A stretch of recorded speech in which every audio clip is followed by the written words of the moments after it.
नमस्कार, आप देख रहे हैं प्राइम टाइम। आपके साथ मैं हूं सुमित चौधरी। शुरुआत करेंगे तमाम उन विश्लेषणों की उत्तर प्रदेश से, जहां पर सीएम की दौड़ को लेकर लगातार मंथनों का दौर जारी है। उत्तर प्रदेश और उत्तराखंड में बड़ी जीत के बाद गुरुवार को दिल्ली में बीजेपी संसदीय दल की बैठक हुई है। इस बैठक में पीएम मोदी ने बीजेपी सांसदों को चेतावनी के साथ साथ विनम्रता का भी पाठ पढ़ाया है। पीएम ने पार्टी के बड़बोले नेताओं पर भी चुटकी ली। उन्होंने कहा कि मुंह के लालों का भी शुक्रिया जो चुप रहे। इतना ही नहीं, मोदी ने बीजेपी सांसदों से कहा कि वो पार्टी की जीत से अति उत्साह में ना आए और विनम्र रहें। पीएम मोदी यही नहीं रुके, उन्होंने नेताओं को मंत्र देते हुए कहा कि ना मैं चैन से बैठूंगा और ना ही बैठने दूंगा। बीजेपी सांसदों को मोदी का यह बेहद कड़ा संदेश माना जा रहा है। दरअसल पीएम मोदी सहित पार्टी के शीर्ष नेताओं ने 2019 में होने वाले लोकसभा चुनाव के लिए पार्टी की रणनीति का खाका खींचा, जहां प्रधानमंत्री नरेंद्र मोदी ने बीजेपी नेताओं से युवाओं को जोड़ने और उनके बीच पैठ बनाने को कहा। वहीं बीजेपी अध्यक्ष शाह ने कहा कि हाल के विधानसभा चुनाव में पार्टी की जीत के बाद 2019 के लोकसभा चुनाव पार्टी के लिए अगली बड़ी चुनौती है। पार्टी संसदीय दल की बैठक में पार्टी की जीत के लिए धन्यवाद करती है और आगे की रणनीति का खाका पेश भी किया गया। पार्टी ने दलितों तक पहुंच बनाने की कोशिश को जारी रखने पर जोर दिया है, जिनके बारे में माना जा रहा है कि उन्होंने उत्तर प्रदेश विधानसभा चुनाव में काफी संख्या में बीजेपी को वोट दिया है। इस संसदीय बोर्ड में तय किया गया है कि 14 अप्रैल को अंबेडकर जयंती के मौके पर सप्ताह भर तक विभिन्न कार्यक्रम किए जाएंगे। बता दें कि इसमें दलित जोड़ो अभियान के तहत 14 अप्रैल को अंबेडकर जयंती के मौके पर सप्ताह भर तक अलग अलग कार्यक्रम होंगे। पार्टी प्रत्येक पंचायत और वार्ड में एक सप्ताह का कार्यक्रम आयोजित करेगी। बीजेपी 6 अप्रैल को अपना स्थापना दिवस व्यापक रूप से मनाएगी, यानी व्यापक रूप से कार्यक्रम मनाने का भी है, जिसमें पार्टी के नेता और कार्यकर्ता स्वच्छ भारत अभियान में भी हिस्सा लेंगे। दरअसल संसदीय दल की बैठक के बाद केंद्रीय मंत्री अनंत कुमार ने संवाददाताओं को बताया कि बैठक के दौरान मोदी ने पार्टी नेताओं से एक सप्ताह के कार्यक्रम के दौरान भीम ऐप और डिजिटल भुगतान माध्यम के उपयोग को गति प्रदान करने और लोगों में इसके प्रति जागरूकता फैलाने और इसे डाउनलोड करने में मदद करने को कहा है। पार्टी नेताओं से अंबेडकर के कार्यों और उनके योगदान का प्रचार प्रसार करने के लिए भी कहा गया है। लाखों कार्यकर्ता भारतीय जनता पार्टी के, उन्होंने गांव-गांव हर बूथ क्षेत्र में दौरा करके अथक परिश्रम किया और इस समर्थन को हासिल किया। उन सबको भी धन्यवाद प्रेषित किया और सभी प्रदेशों के नेतृत्व वो सुशासन और विकास के साथ अपने लोक कल्याणकारी सरकारें चलाए, ऐसे शुभकामनाएं भी दी। दरअसल बीजेपी अध्यक्ष अमित शाह ने कहा कि साल 2014 के लोकसभा चुनाव के बाद 5 राज्यों में विधानसभा चुनाव पार्टी के लिए सबसे बड़ी चुनौती थी और अब इसके बाद 2019 में लोकसभा चुनाव पार्टी के लिए अगली बड़ी चुनौती होंगे। उन्होंने पार्टी नेताओं से इसके लिए तैयारी शुरू करने के लिए भी कहा है।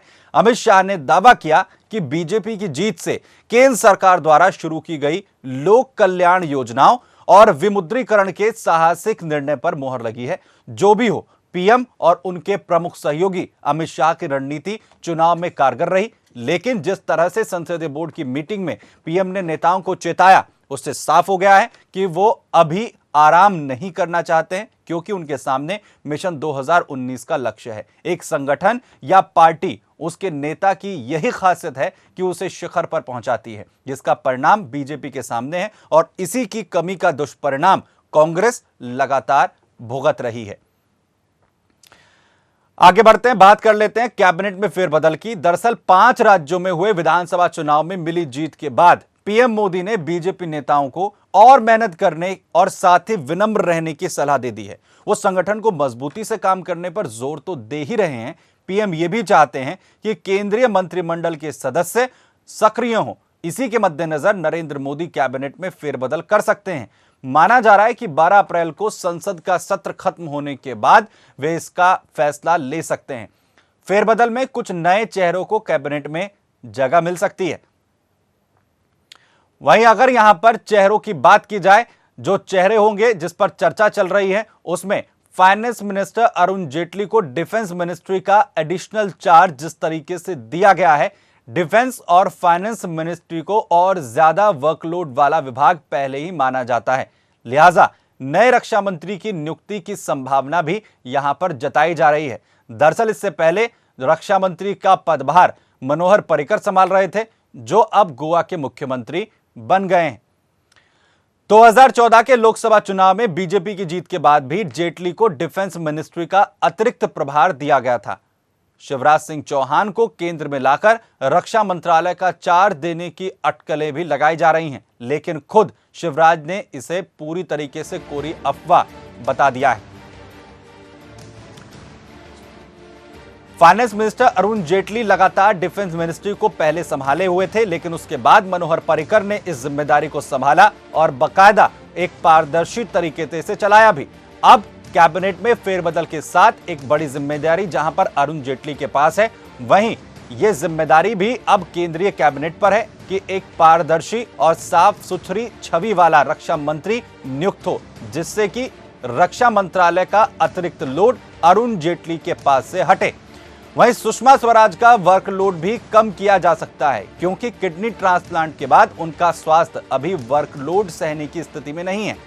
कैबिनेट में कुछ नए चेहरे शामिल किए जा सकते हैं, वहीं कुछ का प्रमोशन भी किया जा सकता है, यानी कुछ चेहरों को और ज्यादा यहां फायदा मिल सकता है।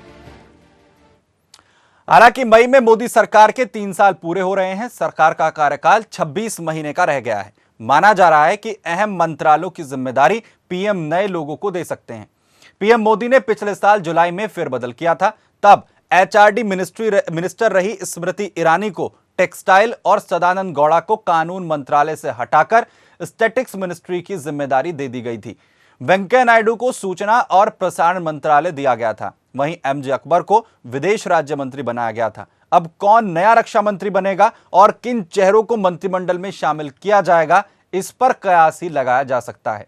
लेकिन इतना तय है कि पीएम यूपी सहित तमाम राज्यों का मंत्रिमंडल में प्रतिनिधित्व बढ़ाए जाने और इसके लिए वो युवाओं को तरजीह दें जिसके पास पीएम के विजन पर काम करने की कम से कम ताकत हो। आगे बात करते हैं गोवा असेंबली की। गोवा में मुख्यमंत्री मनोहर पर्रिकर ने गुरुवार को विधानसभा में बहुमत साबित कर दिया। दरअसल 40 सदस्यों की विधानसभा में पर्रिकर के पक्ष में 22 मत पड़े, जबकि विपक्ष में 16 लोगों ने मतदान किया है। कांग्रेस नेता विश्वजीत राणे ने वोटिंग का बहिष्कार किया और वॉकआउट कर दिया। शक्ति परीक्षण के बाद पर्रिकर ने कहा कि उनके साथ 23 विधायक हैं और 22 ने मतदान उनके पक्ष में किया है। उन्होंने कहा कि एक स्पीकर भी हमारी ओर से था जिन्होंने वोट नहीं किया। मनोहर पर्रिकर ने कहा कि हमने किसी विधायक को किसी होटल में नहीं रखा, किसी रिजॉर्ट में नहीं रखा, सभी ने अपनी मर्जी से ही मत दिया है।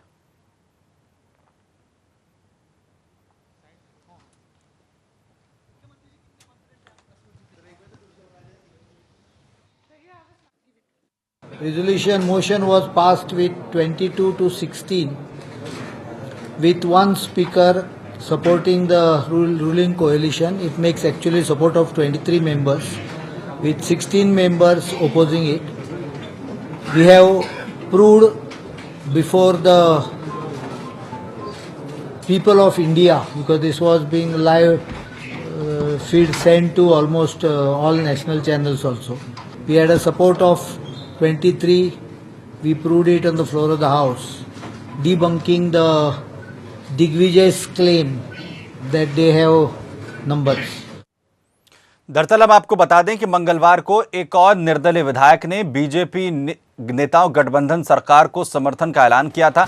इसके साथ ही सत्ता पक्ष के कुल विधायकों की संख्या 22 हो गई है।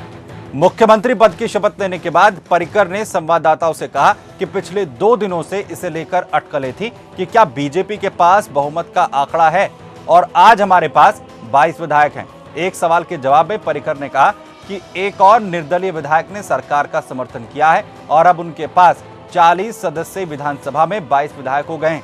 निर्दलीय विधायक रोहन खौटे और गोविंद गावड़े पहले ही बीजेपी सरकार का समर्थन कर चुके हैं। इससे पहले पूर्व रक्षा मंत्री मनोहर पर्रिकर ने मंगलवार की शाम चौथी बार गोवा के मुख्यमंत्री पद की शपथ ले ली थी। हालांकि शपथ ग्रहण के दौरान उन्होंने बड़ी गलती की और भूलवश मंत्री पद की शपथ ले ली। केंद्रीय मंत्री नितिन गडकरी ने इस गलती की ओर ध्यान दिलाया, तब जाकर उन्होंने दोबारा शपथ ली थी। दरअसल मुख्यमंत्री पर्रिकर के अलावा बीजेपी के कोटे से 2 मंत्री बने हैं, जिसमें जीएफपी को 3, एमजीपी को 2 और निर्दलीय विधायकों को 2 मंत्री पद दिए गए हैं। वहीं एमजीपी की ओर से रामकृष्ण ढवलीकर और मनोहर आजगांवकर को मंत्री बनाया गया है। गोवा फॉरवर्ड पार्टी के तीनों विधायकों को मंत्री पद से नवाजा गया है। वहीं विजय सरदेसाई सहित विनोद पालियेकर और जयेश सालगांवकर ने मंत्री पद की शपथ ली है। बीजेपी विधायक फ्रांसिस डिसूजा और पांडुरंग मड़कईकर को भी मंत्री पद मिला है। अन्य की बात करें तो रोहन खोटे और गोविंद गावड़े को मंत्री बनाया गया है।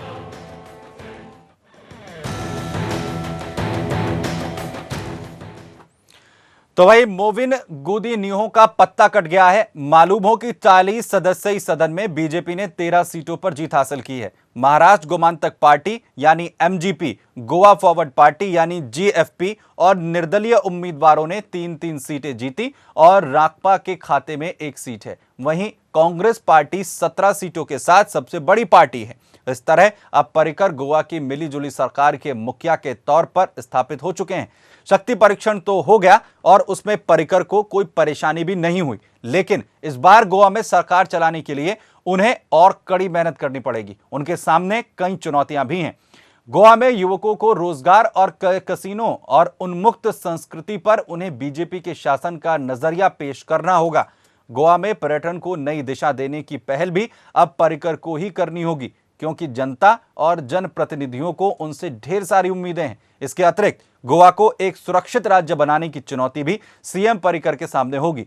वो तमाम मुश्किलों का सामना करते हुए सभी मुद्दों पर एक राय कायम कर आगे बढ़ने में सफल होंगे। ऐसा इसलिए कहा जा सकता है क्योंकि पर्रिकर एक बेहद ईमानदार, सादगी पसंद और सबको साथ लेकर चलने वाले नेता के रूप में जाने जाते हैं। अभी वो रक्षा मंत्रालय का पद छोड़कर गोवा गए हैं। ऐसे में गोवा की सुरक्षा और गोवा कल्चर को मजबूती देने के लिए उन्हें केंद्र से भी अपेक्षित सहयोग मिलेगा, क्योंकि पीएम मोदी के वो विश्वास पात्र सहयोगियों में माने जाते रहे हैं। अब बात कर लेते हैं गिलगित बाल्टिस्तान की। पाकिस्तान रणनीतिक रूप से महत्वपूर्ण गिलगित और बाल्टिस्तान क्षेत्र को 5वां प्रांत घोषित करने की तैयारी में है, जिससे पाकिस्तान के कब्जे वाले कश्मीर से सीमा साझा करने के कारण भारत में उसके इस कदम से चिंता बढ़ सकती है। पाकिस्तान के अंतर प्रांतीय समन्वय मंत्री रियाज हुसैन पीरजादा ने जियो टीवी को बताया कि विदेश मामलों के सलाहकार सरताज अजीज की अध्यक्षता में एक समिति ने गिलगित बाल्टिस्तान को एक प्रांत का दर्जा देने का प्रस्ताव दिया है। पीरजादा ने मंगलवार को कहा कि समिति ने यह सिफारिश की है कि गिलगित बाल्टिस्तान को पाकिस्तान का प्रांत बनाना चाहिए। साथ ही उन्होंने कहा कि इस क्षेत्र का दर्जा बदले जाने को लेकर संविधान में संशोधन किया जाएगा। इसी क्षेत्र से $46 बिलियन की लागत वाला चीन पाकिस्तान आर्थिक गलियारा गुजरता है। पाकिस्तान गिलगित बाल्टिस्तान को एक अलग भौगोलिक इकाई मानता है। इस क्षेत्र की अपनी विधानसभा और एक निर्वाचित मुख्यमंत्री है। अभी बलूचिस्तान, खैबर पख्तूनवा, पंजाब और सिंध पाकिस्तान के 4 प्रांत हैं। पाकिस्तान के इस कदम से भारत की चिंताएं बढ़ सकती हैं, क्योंकि इस विवादित क्षेत्र की सीमा पाकिस्तान के कब्जे वाले कश्मीर से लगती है। दरअसल बाल्टिस्तान पर भारत का जो रुख है उसमें गिलगित बाल्टिस्तान पीओके के भीतर एक स्वायत्तशासी क्षेत्र है। इस क्षेत्र को उत्तरी क्षेत्र या शुमाली इलाके के नाम से भी जाना जाता था।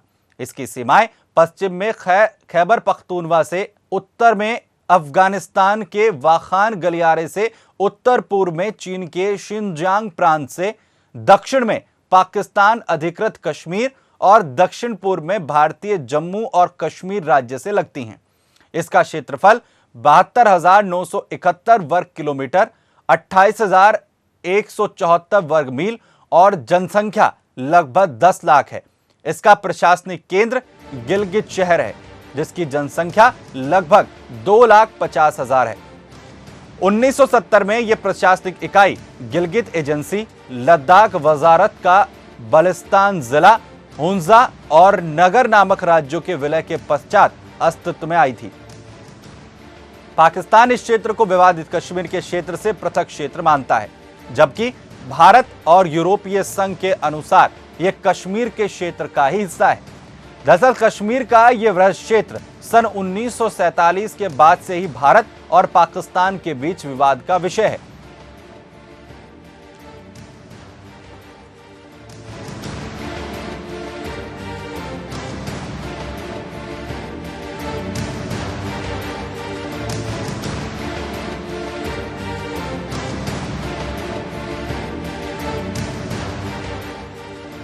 गिलगित एक बहुत ही सुंदर स्थान वाला क्षेत्र है, जहां 4900 फुट की ऊंचाई वाले कराकोरम की छोटी बड़ी पहाड़ियां द्वारा घिरा हुआ है।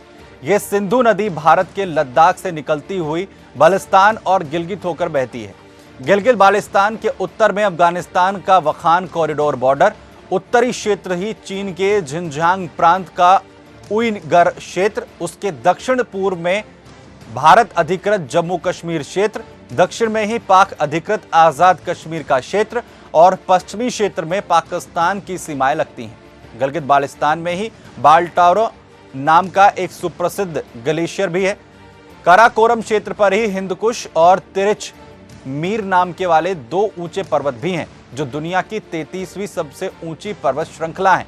गिलगित में ही गिलगित घाटी भी है, जो सुंदर झरनों, फूलों की सुंदर घाटियां इसमें हैं।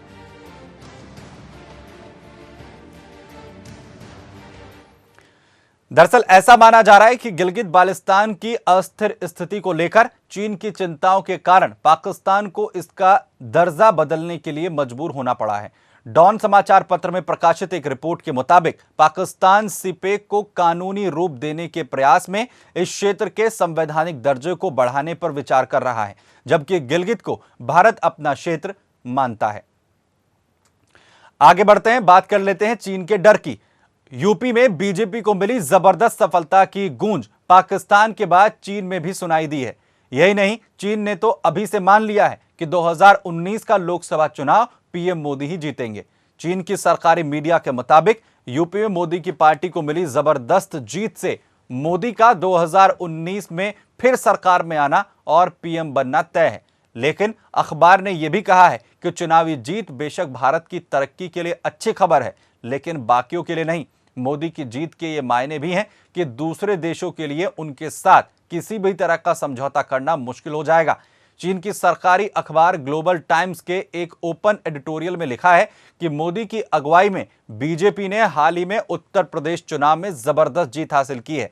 यह देश का सबसे ज्यादा आबादी वाला राज्य है। इसके साथ ही देश के कुछ और राज्यों में भी उन्हें पब्लिक का जोरदार सपोर्ट मिला है। इससे न सिर्फ मोदी की 2019 के चुनाव में जीतने की उम्मीद बढ़ी है, बल्कि कुछ लोगों का अनुमान है कि वो दूसरे टर्म के लिए भी सेट हो चुके हैं। उम्मीद यह भी जताई जा रही है कि उनके रहने से भारत चीन के बीच बॉर्डर विवाद सुलझ सकता है। हालांकि चीनी मीडिया की जो आशंका है, उसमें ग्लोबल टाइम्स के मुताबिक अगर मोदी 2019 का चुनाव जीत जाते हैं तो भारत का मौजूदा कड़ा रुख और सख्त बर्ताव जारी रहेगा। मोदी की जीत भारत के विकास के लिए अच्छी खबर है, लेकिन बाकियों के लिए नहीं। दूसरे देशों के लिए उनके साथ किसी भी तरह का समझौता करना मुश्किल होगा। बॉर्डर के मसले को देखें तो अब तक इसका हल निकालने की उम्मीद नजर नहीं आई है। दरअसल मोदी भारत चीन बॉर्डर पर दीपावली सेलिब्रेट कर सख्त रुख जाहिर कर चुके हैं, जिसमें चीनी अखबार में आशंका भले ही जाहिर की गई हो, जमीनी स्तर पर मोदी भले ही ज्यादा लचीले नजर ना आए, लेकिन उनके जैसे हार्ड लाइनर्स में ये ताकत होती है कि वे अगर एक बार मन बना लें तो फैसलों को अमल में लाने की बेहतरीन काबिलियत के बूते वे किसी भी बात के लिए राजी हो सकते हैं। मोदी की चुनावी जीत के बाद चीन को यह मौका मिला है कि वह इस बारे में और सोचे कि एक हार्ड लाइन सरकार के साथ अहम मसलों पर कैसे कामयाबी मिल सकती है। मोदी के कुछ कामों ने भले ही अच्छे नतीजे नहीं दिए हों, लेकिन उन्होंने साबित कर दिया है कि वे एक मैन ऑफ एक्शन हैं। वे सिर्फ नारेबाजी करने वाले नेता नहीं हैं। ओपन एडिटोरियल में लिखा गया है कि कुछ समय से भारत चीन के रिश्तों में तल्खी देखने को मिली है, लेकिन मोदी की सत्ता पर मजबूत होती पकड़ से ऑब्जर्वर्स चौकस हो गए हैं। और वो सोचने लगे हैं कि दोनों देशों के रिश्ते बेहतर कैसे होंगे। मोदी के कुछ कदम भले ही नतीजे देने में नाकाम रहे हों, फिर भी उन्होंने साबित किया है कि वो सिर्फ नारे लगाने वाले राजनेता नहीं हैं, बल्कि काम पसंद हैं। मोदी का सख्त रवैया दोनों जगह नजर आता है। घरेलू राजनीति में जैसे उन्होंने नोटबंदी और उनके डिप्लोमेटिक लॉजिक में भी ये दोनों चीजें साफ झलकी हैं। ओपन एडिटोरियल कहता है कि मोदी ने इंटरनेशनल लेवल पर भारत की किसी को अपमानित नहीं करने वाली इमेज को बदल दिया है। साथ ही उन्होंने दूसरे देशों के बीच विवादों पर अपनी सोच को खुलकर उजागर करना शुरू किया है। उन्होंने भारत के चीन और रूस के साथ रिश्तों को बढ़ाया है। शंघाई को ऑपरेशन ऑर्गेनाइजेशन का मेंबर बनने के लिए अप्लाई किया है। मोदी ने अमेरिका और जापान के साथ डिफेंस कोऑपरेशन बढ़ाया है। इसके साथ ही साउथ चाइना सी मुद्दे और एशिया पैसिफिक पर अमेरिका की स्ट्रेटेजी को भी उन्होंने सपोर्ट किया है। चीनी अखबार ने भले ही मोदी की दबे जबान से तारीफ की है, लेकिन सीमा विवाद के कारण यह देश मोदी को लेकर तमाम धारणाएं बनाता जा रहा है। आइए जानते हैं कि दोनों देशों के बीच जो सीमा विवाद है आखिर वो क्या है। दरअसल 1914 में अंग्रेजों के राज में तिब्बत के साथ शिमला समझौता किया गया था, जिसमें मैकमोहन लाइन को भारत तिब्बत के बीच बॉर्डर माना गया था, लेकिन चीन सरकार इसे नहीं मानती। दोनों के बीच 4057 किलोमीटर लंबी लाइन से जुड़े विवादों को सुलझाने के लिए 19 बार बातचीत हुई है, लेकिन यह बेनतीजा रही है। चीन अक्साई चीन को भी अपना इलाका बताता है। भारत का मानना है कि चीन ने 1962 की जंग में उसके इस हिस्से पर कब्जा किया था। यह इलाका विवादित है। चीन अरुणाचल प्रदेश को भी अपना हिस्सा बताता रहा है। वो इसे दक्षिणी तिब्बत कहता है।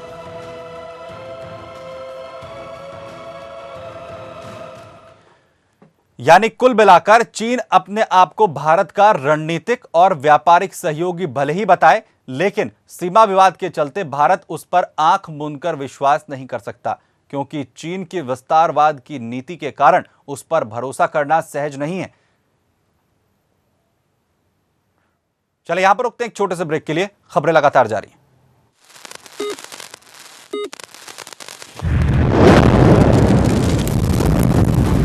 Prime Time News at 9.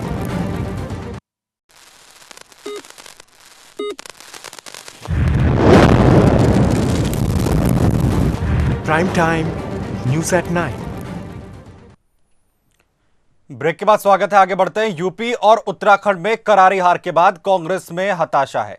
Satyavrat Chaturvedi के बाद अब मणिशंकर अय्यर ने कहा कि देश की राजनीति में हम अपना महत्व खो रहे हैं। पार्टी में अब नेतृत्व के स्तर पर बदलाव की आवश्यकता है। उन्होंने कहा कि पार्टी को अब युवा महासचिवों की जरूरत है। पार्टी के वरिष्ठ लोगों को कांग्रेस कार्य समिति में भेज देना चाहिए।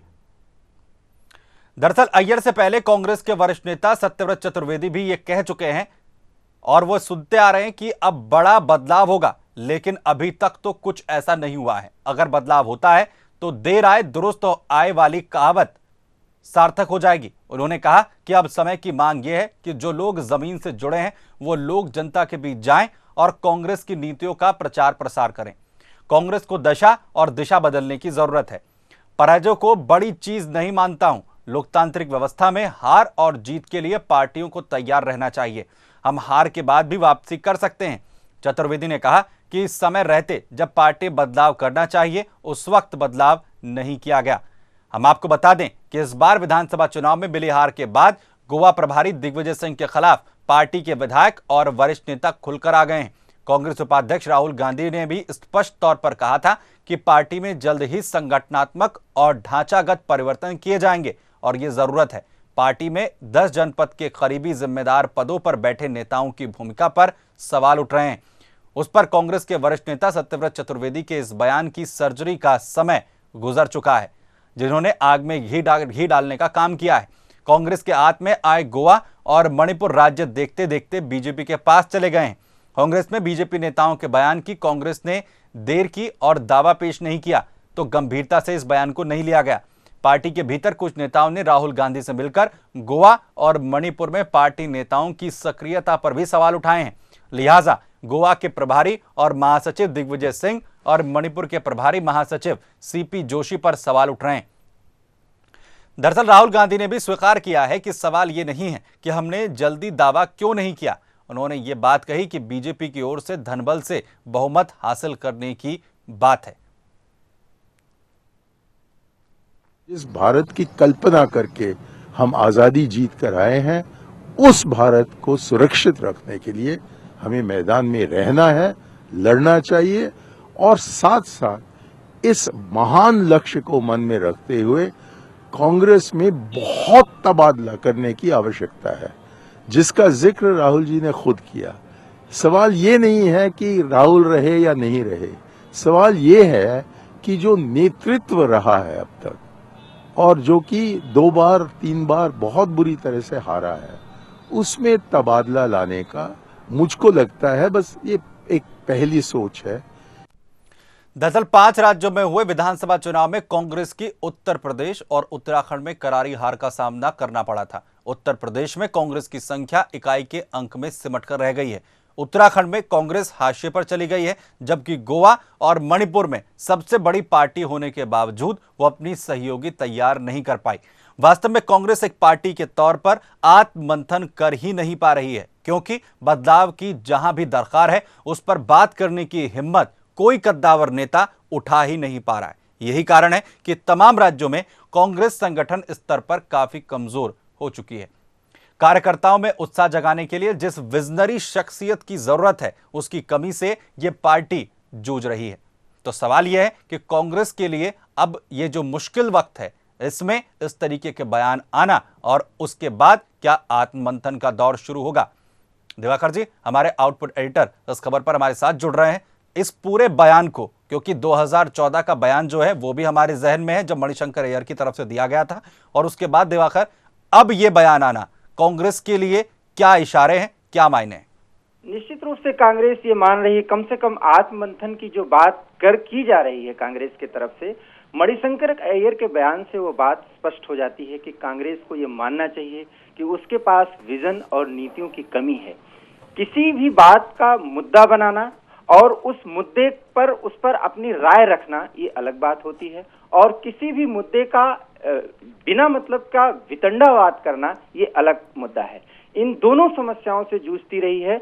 ऐसे में मुखर नेता मणिशंकर अय्यर, सत्यव्रत चतुर्वेदी, और मैं आपको ये बता देना चाहता हूं कि अभी इस तरह के रिएक्शंस और भी आएंगे, क्योंकि कांग्रेस के ये नेता कहीं न कहीं ये मान रहे हैं कि राज्यों पर संगठन के स्तर पर जो कमजोरी है, उसको जो केंद्र से ऑब्जर्वर के तौर पर जो नेता भेजे जाते हैं या जो वहां के प्रभारी नियुक्त किए जाते हैं, वो उनका वास्ता उन राज्यों की समस्याओं से नहीं है, इसलिए संगठन कमजोर पड़ रहा है। और मणिशंकर अय्यर की बात से ये साबित होती है। दूसरी बात सुमित, मैं ये बताना चाहता हूं कि कम से कम कांग्रेस अब ये मान चुकी है कि मोदी एक विजनरी नेता है, जिनके पास अगले 5 साल की प्लानिंग है संगठन के स्तर पर, सरकार के स्तर पर कार्य करने की। और उस विजन को अगर कांग्रेस नहीं समझ पा रही है तो मणिशंकर अय्यर का बिल्कुल कहना सही है, जो उन्होंने आगे कहा कि अकेले कोई एक अपने दम पर मोदी को नहीं हरा सकता। इसलिए उनकी बात में ये दम है, क्योंकि विजन 2019 पर मोदी ने आज से ही काम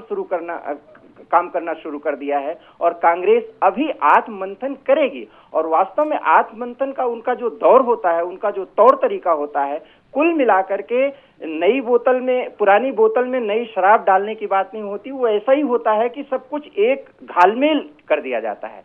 कुछ लोगों को बलि का बकरा बनाया जाता है, जो कहीं न कहीं दूसरे स्तर के नेता हैं। लेकिन जो प्रभावी नेता हैं वो आज भी बचे हुए हैं, जिन पर सवाल सत्यव्रत चतुर्वेदी ने भी उठाया और मणिशंकर ने ये उठाया। और कांग्रेस की राजनीति की यही विडंबना है कि उस बात को समझ नहीं पा रही है, और खास करके न तो पार्टी अध्यक्ष समझ पा रही हैं और न पार्टी उपाध्यक्ष। और इस विडंबना के कारण कांग्रेस पार्टी जो है अपने वजूद के लिए परेशान है। सुमित, बहुत बहुत शुक्रिया दिवाकर हमारे साथ जुड़ने के लिए। अगर यहां पर कांग्रेस ये नहीं समझ पाई है, या कांग्रेस को समझने में अभी वक्त लगेगा कि प्रधानमंत्री मोदी एक विजनरी नेता है, तो ये उसके लिए और ज्यादा मुश्किलें पैदा करेगा। जाहिर है, जिस तरीके से उमर अब्दुल्ला और उसके बाद यहां पर मणिशंकर अय्यर ने कहा है कि अगर यही स्थिति रही तो 2019 के बजाय 2024 के बारे में सोचना पड़ेगा। पंजाब में कैप्टन अमरिंदर सिंह ने मुख्यमंत्री पद की शपथ ली है। कैप्टन के साथ नवजोत सिंह सिद्धू, मनप्रीत बादल और ब्रह्म महेंद्र, साधु सिंह धर्मसोत, तृप्ति राजेंद्र बाजवा और राणा गुरजीत सिंह ने कैबिनेट मंत्री और चरणजीत सिंह चन्नी समेत रजिया सुल्ताना, अरुणा चौधरी और ओपी सोनी ने राज्य मंत्री पद की शपथ ले ली है। विधानसभा में कांग्रेस के 77 विधायक हैं और राज्य में वो अधिकतम 18 मंत्री बना सकती है। हालांकि इन मंत्रियों के विभागों का बंटवारा अभी नहीं किया गया है और ऐसे में सभी की नजर नवजोत सिंह सिद्धू के विभाग पर टिकी है। ऐसी अटकलें हैं कि उन्हें उप मुख्यमंत्री पद दिया जा सकता है। कैप्टन अमरिंदर के इस शपथ ग्रहण समारोह में पूर्व प्रधानमंत्री मनमोहन सिंह, कांग्रेस उपाध्यक्ष राहुल गांधी सहित कई वरिष्ठ कांग्रेस नेता शामिल हुए हैं। चंडीगढ़ के पंजाब राजभवन में आयोजित इस शपथ ग्रहण समारोह को बहुत ही सादा रखा गया था। कैप्टन के इस सादे शपथ ग्रहण का मकसद जनता के बीच ये संदेश देना था कि कांग्रेस सरकार किसी भी तरह की फिजूल खर्ची नहीं होने देगी। वहीं अब एक नजर डाल लेते हैं अमरिंदर सिंह के राजनीतिक सफर पर, जो उन्होंने एक भारतीय सेना में सैनिक से लेकर पंजाब के सीएम तक तय किया है। दरअसल अगर अमरिंदर के सफर की बात करें, कैप्टन अमरिंदर के सामने जहां चुनौतियां हैं, वहीं रिजर्व बैंक ऑफ इंडिया की एक रिपोर्ट के अनुसार 2015-16 में पंजाब का वार्षिक बजट उनके लिए सबसे पहले सबसे बड़ी चुनौती होगी। इसके अलावा जीएसडीपी का जो प्रतिशत है वो 31 है। देश भर में पश्चिम बंगाल के बाद पंजाब पर सबसे ज्यादा कर्ज है। ये कर्ज भी मुश्किलें पैदा यहां पर करेगा। पश्चिम बंगाल में 2015-16 में कर्ज का जीएसएसटी से अनुपात 32.9% है। वहीं 2015-16 में पंजाब के कृषि क्षेत्र में विकास दर राष्ट्रीय दर से अधिक रहने की आशा है, लेकिन प्रदेश में एवरेज फॉर्म का आकार 3.9 हेक्टेयर से कम होकर 3.7 हेक्टेयर रह गया है। इसके चलते युवा वर्ग अब खेतीबाड़ी में कोई खास दिलचस्पी नहीं ले रहा। वहीं अगर बात बेरोजगारी की करें तो युवा वर्ग में बेरोजगारी की समस्या बेहद गंभीर है। लगातार बेरोजगारों की संख्या बढ़ती जा रही है, जो एक बड़ी चुनौती यहां पर है। 18 से 19 साल के आयु के युवाओं में बेरोजगारी 16.6% तक पहुंच गई है, यानी जो कि राष्ट्रीय दर 10.2% से कहीं ज्यादा है। इसके साथ ही जो फैक्ट्रियां हैं वो भी मुसीबत पर खड़ी करेंगी। 2007 और 2014 के बीच पंजाब में 18,770 फैक्ट्रियां बंद हो गई हैं। 8,053 बंद फैक्ट्रियां केवल अमृतसर में ही हैं, जिसकी वजह से बड़ी मात्रा में बेरोजगारी बढ़ी है। कृषि क्षेत्र का बिजली पानी जैसी फ्री सुविधाएं दिए जाने पर प्रतिवर्ष हजारों करोड़ रुपए की सब्सिडी दिए जाने जैसे बोझ ने भी प्रदेश को गहरे आर्थिक संकट में धकेल दिया है। एक सर्वे के मुताबिक पंजाब में कुल 8,60,000 व्यक्ति अफीम या इससे जुड़े ड्रग्स का सेवन करते हैं। नशों के आदी 80% व्यक्तियों ने नशा छोड़ने का प्रयास किया है, लेकिन वो कामयाब नहीं हुए। नशे की समस्या को लेकर भी अमरिंदर को जूझना होगा। इसमें से केवल 35% को ही सरकार की ओर से कोई सहायता मिली है। वहीं पंजाब में शपथ ग्रहण समारोह के दौरान उस वक्त अद्भुत नजारा देखने को मिला जब नवजोत सिंह सिद्धू ने शपथ ली। उनके बारे में कयास लगाए जा रहे थे कि वो डिप्टी सीएम की रेस में हैं, लेकिन इन सब कयासों से उलट उन्होंने कैबिनेट मंत्री पद की शपथ ली। सिर्फ इतना ही नहीं, उन्होंने शपथ लेने के बाद मुख्यमंत्री कैप्टन अमरिंदर सिंह के पैर छूकर आशीर्वाद भी लिया। ये इसलिए भी अहम है क्योंकि सिद्धू को कैप्टन के प्रतिद्वंदी के रूप में देखा जा रहा था। चलिए एक छोटे से ब्रेक के लिए आप रोकेंगे। खबरें और उनका विश्लेषण लगातार जारी है।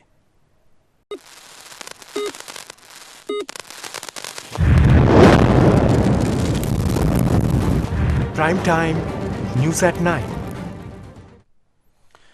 ब्रेक के बाद स्वागत है। आगे बढ़ लेते हैं। उत्तर प्रदेश विधानसभा चुनाव के नतीजे आ चुके हैं। बीजेपी प्रचंड बहुमत के साथ प्रदेश में सरकार बनाने जा रही है, लेकिन प्रदेश का मुख्यमंत्री कौन होगा ये अभी तक तय नहीं हो पाया है। राजनीतिक पंडितों के द्वारा अनुमान लगाना जारी है। अनुमान है कि कई कद्दावर और चर्चित चेहरों के बीच एक नया और चौंकाने वाला नाम सामने आ सकता है। इस रेस में राजनाथ सिंह, बीजेपी प्रदेश अध्यक्ष केशव प्रसाद मौर्य, केंद्रीय रेल राज्य मंत्री मनोज सिन्हा, सांसद योगी आदित्यनाथ, लखनऊ के मेयर और बीजेपी नेता दिनेश शर्मा और 8 बार के विधायक सुरेश खन्ना आगे चल रहे हैं। इसमें से किस पर मोहर लगेगी, अभी यह कह पाना मुश्किल है।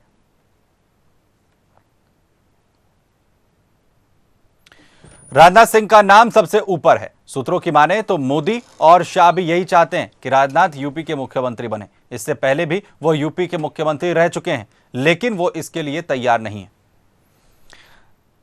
मंत्री के लिए जो सबसे पहला नाम प्रमुखता से लिया जा रहा है वो है गृह मंत्री राजनाथ सिंह का। प्रधानमंत्री नरेंद्र मोदी और बीजेपी के राष्ट्रीय अध्यक्ष अमित शाह चाहते हैं कि राजनाथ यूपी की कमान संभाले, लेकिन राजनाथ सिंह अभी यूपी जाने को तैयार नहीं दिख रहे हैं। पार्टी 2019 को देखते हुए राजनाथ सिंह को उत्तर प्रदेश भेजना चाहती है। वहीं सीएम की रेस में प्रदेश अध्यक्ष केशव प्रसाद मौर्य का भी नाम है। पार्टी के आलाकमान चाहते हैं कि उत्तर प्रदेश में मुख्यमंत्री साफ सुथरी छवि का शख्स होगा जो प्रदेश से जुड़ा हो।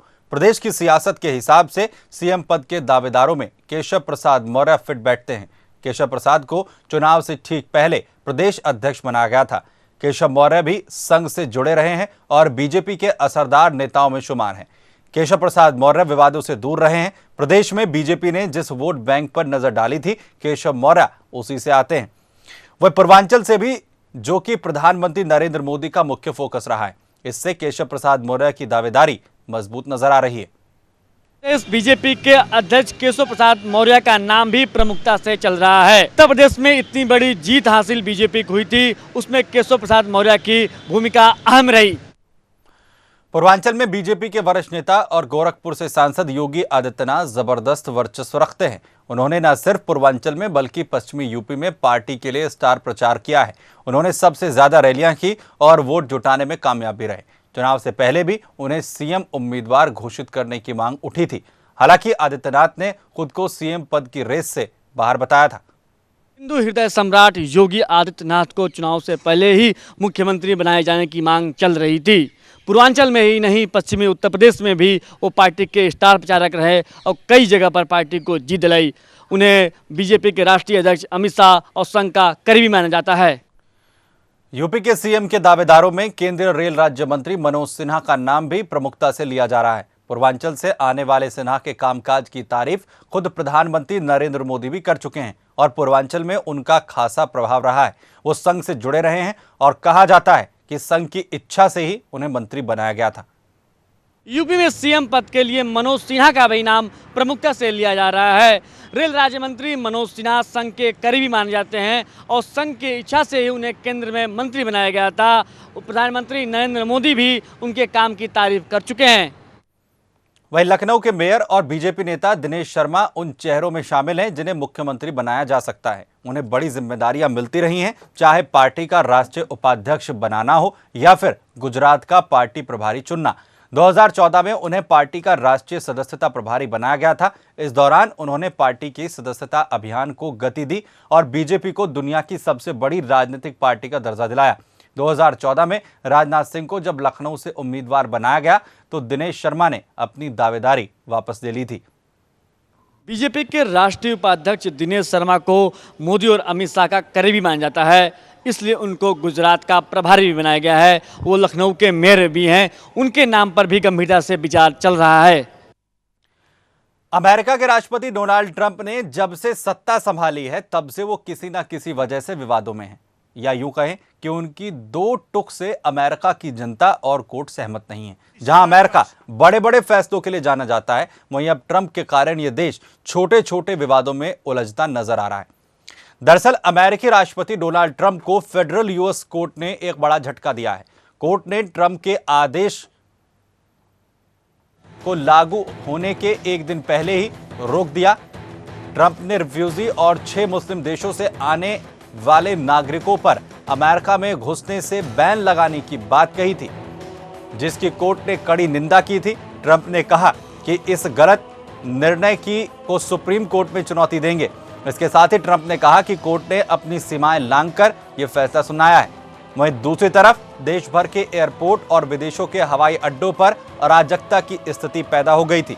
हवाई के यूएस डिस्ट्रिक्ट डायरेक्टर के वॉटसन ने कहा कि एग्जीक्यूटिव ऑर्डर एक विशेष धर्म का अपमान करने के उद्देश्य से जारी किया गया था। गौरतलब है कि राष्ट्रपति ट्रंप ने 27 जनवरी को शासकीय आदेश जारी कर 6 देश के नागरिकों की अमेरिकी यात्रा पर 3 महीनों के लिए अस्थायी रोक लगा दिया था। अब आपको बताते हैं कि आखिर वो क्या आदेश था जिसकी वजह से इतने शक्तिशाली राष्ट्रपति को मुंह की खानी पड़ी है।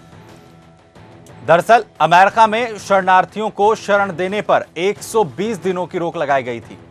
सीरियाई शरणार्थियों पर अनिश्चितकालीन प्रतिबंध भी लगा दिया गया था। 7 मुस्लिम बहुल देशों जिसमें Iraq, Syria, Iran, Libya, Somalia, Sudan और यमन से आने वाले लोगों पर 90 दिनों के लिए रोक लगाई गई थी। इस रोक में यूएन वीजा और राजनीतिक वीजा शामिल नहीं थे। अपने देशों में दमन का सामना कर रहे धार्मिक अल्पसंख्यकों को वरीयता दी जाएगी। ट्रंप ने खास तौर पर सीरियाई ईसाइयों का भी जिक्र किया। 2017 में अधिकतम 50,000 प्रवासी स्वीकार किए जाएंगे। पूर्व राष्ट्रपति बराक ओबामा ने यह सीमा 1,10,000 तय की थी। 2016 में अमेरिका में शरण देने वाले 84,995 लोगों में से 12,486 सीरिया से थे।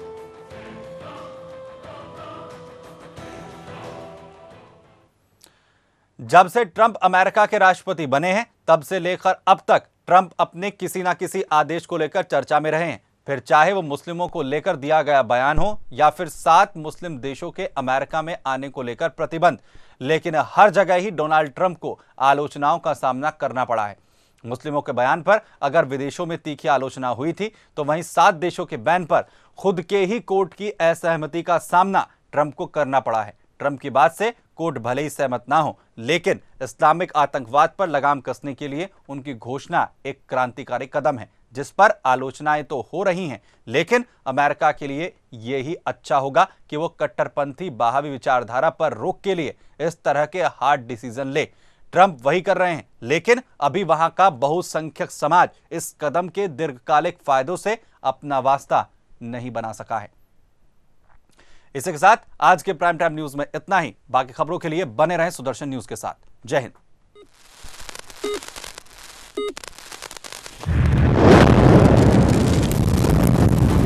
Prime Time News at 9.